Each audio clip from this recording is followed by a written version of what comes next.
All right, welcome back. This is Tyrell and Dennis once again Welcome. with Shepherd's Club.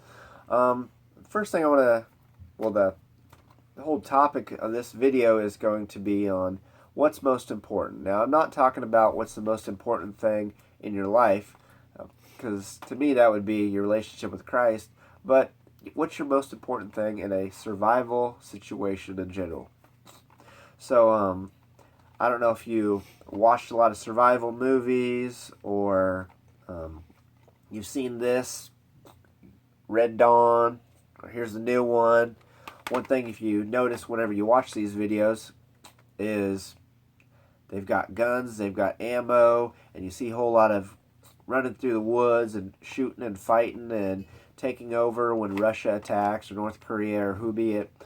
And a lot of prepper type people like those videos, and I know a lot of people, myself, I was guilty of this whenever I first became a survivalist, and just being someone that's alert was I needed to get some firearms, I needed to get some quality firearms, I needed to get lots and lots of ammo for a big old firefight.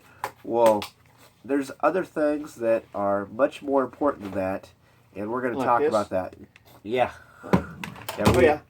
And this. Yeah, those are nice, but there's things that are going to be more important that you're not going to be able to use your radio if you die of other things first. It doesn't matter if you have 2,000 rounds of CZ or 7.62 by 39 or whatever it is you shoot.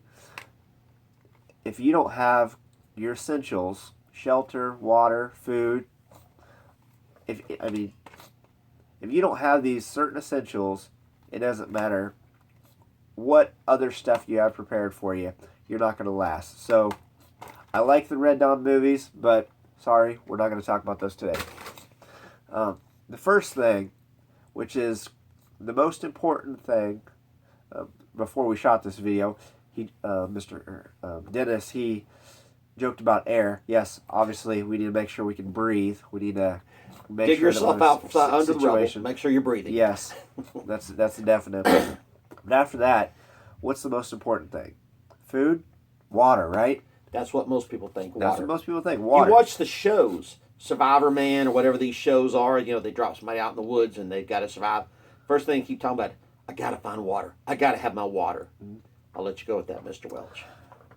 Yeah, well, I'm going to disagree with that, because what happens if when this all comes down the pipe and it's the middle of winter and it is negative 10 degrees outside and you're on the run because someone has broken into your house, looters have broken into your house, or the government is after you, and you're now living out in the woods and it's 2 feet of snow, it's below zero, and it's time for you to go to bed.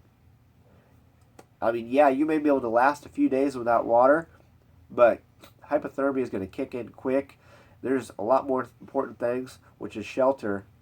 I mean, whether there be tornado, whether it be pouring down rain, whether it be freezing, sub-zero temperatures, the most important thing that we need to make sure we have is a quality shelter. You want to extend on that a little bit? A little bit. You mentioned snow on the ground and ice cold temperatures. As I said, I was born in East Tennessee and raised in East Tennessee. And people don't think about it, but Appalachia, today, for example, here where we're at, today was in the mid-70s today. Upper 60s, mid-70s. It was nice. Yes, I'm wearing a long sleeve shirt, but I could be outside like this and comfortable out during the daytime. Now, if something happened and I had to take off into the woods like this, I'm not prepared. Tonight, it's going to be between 38 and 42 degrees outside here tonight, even though it was in the mid-70s. We go from one extreme to the other. I saw a post on Facebook the other day, jokingly showing in the South how you can dress, shorts and tank top during the day and jacket and heavy pants at night. That's not all the South, but a lot of it is, and people don't think about it. Hypothermia can get you in Appalachia in the spring, in the summer, in the winter, very easy. So shelter is more important because you can die within 3 hours. Your core body temperature, under the right situation, it's wet, if you're wet, it's raining on you, your core body temperature can drop down to a dangerous level within 3 or 4 hours and you die. So, yeah, Mr. Welch is right. Shelter. You'll take 3 days to die of thirst, And 3 or 4 hours to die of hypothermia. And shelter, so find some old abandoned barn or shed and just sleep on the ground out in the shed, right? Or a culvert. Yeah. A culvert in a ditch that's not got water running through it. That is shelter of some type. He didn't take the bait there. Oh, I'm sorry. But, what I was getting at is if you find some old place out there where if you even build something, don't sleep directly on the ground. That's what I was wanting you to expect. Very good point. Yeah, sorry about that. Yeah. Yeah, good. Not sleeping on the ground is a good point because here where we're at in Appalachia, a lot of red clay and rock. The ground is always kind of soggy, wet, and cold. That ground will draw the heat right out of your body and help you go hypothermic even faster. So, yeah, it may sound counterintuitive, but be off the ground, get something to sleep on, whether it be a pile of leaves and branches broken down off a tree to give you some insulation, or whether you can have something that you make, some branches tied between some trees and rope laced across it to get you up off the ground. The air will be easier on your body than the wet, moist ground and rock. So yeah, I felt that I didn't take it Mr. Welch the right way, but you're right. Yeah. And one thing that they discussed a lot in the military is when we went on rucksack marches, even if we didn't have a change of clothes, we always had to bring an extra pair of socks. Oh yeah. Two of the places that heat leaves the body, the best is the head and your feet. If you're going to be going through rough terrain, if you're going to have bad weather, your socks are going to get wet. You need to have a good clean pair of socks. You need to make sure you keep your feet dry, keep your head dry, head warm, keep the heat from leaving your body the best we can. Now the second thing is, we finally get to it, water. How long do we have before we go without water? 3 days. 3 to 4, depending on your amount of activity. Now, that can be less if you're in a very hot, dry area. But typically, if you're not extremely active and hard exercise, 3 days is a safe number. And water doesn't mean just any source of water. I don't advise you going down to the Ohio River, Mississippi River, Kentucky River, and just sticking your head under and go. No. You need to make sure that whether you have some pots, whether you have some bottles, whether you have a canteen, if you're getting it straight from a water source such as a river or a pond or a creek, it's nice to have both. Dennis and I both have water filtration systems.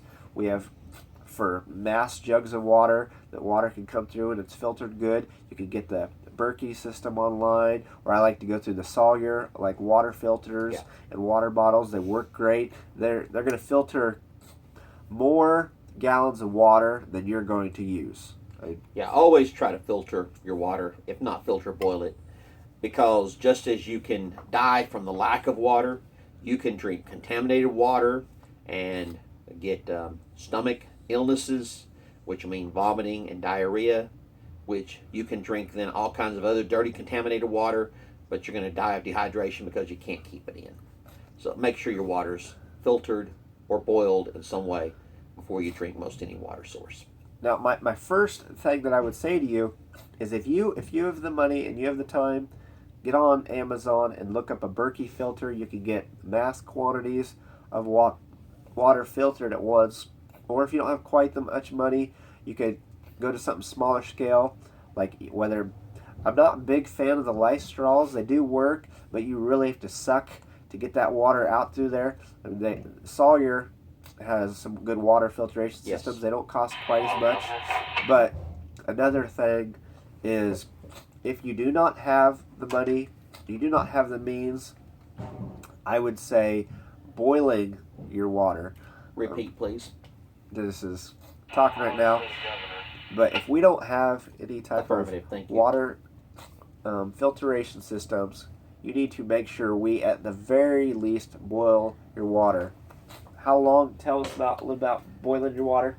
Basically, bring your water to a boil. Hopefully, you all know what a boil is. You'll start to see little bubbles in it coming up the side. That's not boiling. Your water needs to be churning and activating, and you need to actually have it boil at least 2 to 3 minutes. So, you don't have to be precise. So I don't have a watch. Okay, sit there, do the, 1,000, 2 1,000 if you have to till you reach 180. But, it's better to boil it a little longer than less. Just be safe to at least get it up to boil for 2 to 3 minutes, because there are some hard to kill viruses out there. Bacteria die pretty easy, but some of the viruses are pretty tough. You want to be sure that you get those killed. But it's better to boil a little longer than less. Now, soon, hopefully, I'll have it ready where I can show you the video, but I'm in the process of getting ready to make a rainwater catch in a bigger barrel, and I can actually make a specific video on how to, in order to make that. But if you can store your water in a big old 55-gallon drum, that's great.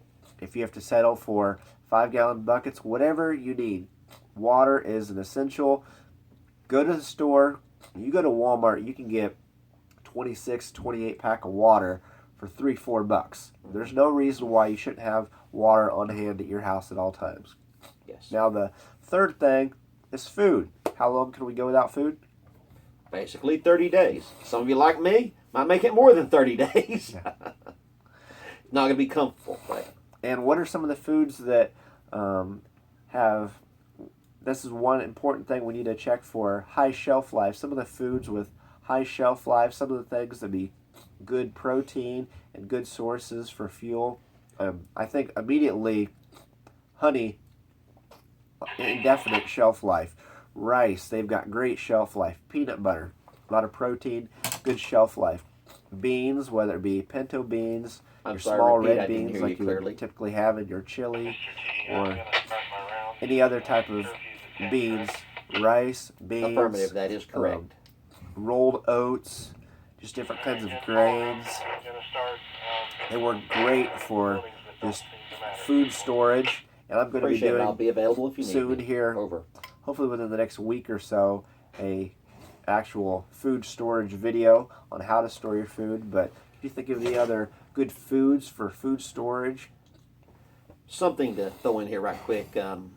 Again, I was watching another YouTuber's video the other day, and he made a very good point. A lot of things that people think are good foods to put away and store are not. Just because they come in a foil sealed package and are easily portable doesn't make them good for you or good food to store. One of the things that he pointed out, and he's right, I'm not trying to pick on any brand or a certain thing, but he said, he's had people say, well, Pop-Tarts are great. You can buy them cheap, they come in a full wrap package, and you can store those. Here's the thing is, they're full of sugar, and they're full of preservatives. They will give you a quick energy boost, but it's not going to give you long-term energy. You're going to get a quick rush and a boost and then a crash. Just because something looks handy and portable, it doesn't mean it's a good survival food to store. A lot of things that you need to store are things that a lot of younger generations don't eat anymore.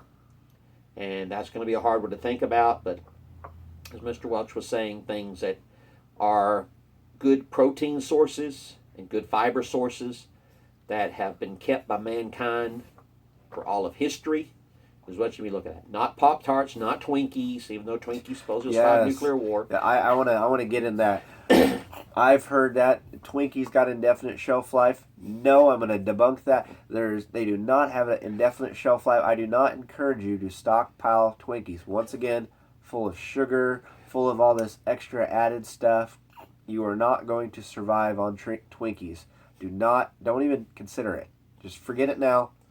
Get you some rice, get you some beans, peanut butter, whatever it may be. That's fine. Get something that's actually going to fuel you. We don't want something that's going to give us a little bit of a high and a crash, or something that just don't even think about it. I mean, if you're in a survival situation where you need to store food, you need fuel. You may not be eating 3 square meals a day anymore. You may not be eating as much a day. So you need something that's going to give you fuel, because you're going to be doing a lot more work now that you're not used to. Something we forget about storing food too is we take for granted and we forget about that humans need salt. And so when I prepare my food storage, the way that I prepare it, my wife and I actually put salt in it when we prepare it to be stored and put away. So because, you can say, well, I'm going to store 50-pound bags of salt. Sounds good, and they're hard to carry around though. They're hard to keep. So a lot of times we prep our food, we put salt in with it ahead of time. That way we don't have to worry about later, where's that salt coming from? Because our human body has to have so much salt a day. And we've forgotten about it in this modern world. Where does salt come from? Where you live, do you know where to get salt? Well, I actually asked myself, I've been into prepping and survival, like I said, for almost 20 years. But it wasn't until about 6 months ago that I asked myself, where does salt come from where I live in Appalachia? And people don't think about it. But here, the thing in Appalachia, salt's hard to come by. Salt's hard to find. Believe it or not, it comes from a saltwater well. So you have to pump the water out somehow, then evaporate the water to get the salt. Most salt in America before the modern industrial age was shipped in from overseas and through ports and shipping. You're going to find out if you forget about salt, you're going to be very, very sorry. So always put away some salt or put some salt in with what you're storing and putting away. That's something a lot of people will die because we won't have. Salt's a preservative. I mean, people use that in canning meat, different things. Salt is very, very vital. I mean, as a Christian, we're called to be salt and light of the earth. What's the salt purpose there? What's a Christian's purpose? To preserve the earth, to preserve your food, the salt. Salt is it's something that's inexpensive. It's not very expensive. You can go to the store, you can get salt. I would encourage you to, it's just some of these things that we've been mentioning here. Go ahead, get some iodized salt or just different types of salt, whatever you can. It's not very difficult to store, and you don't have to worry about it expiring. True. Yep. All right, well, thank you once again for allowing us to share with you. I'm not sure what the next video will be, but stay tuned, and I hope this was helpful for you. Thank you all, and sorry about the radio interruptions.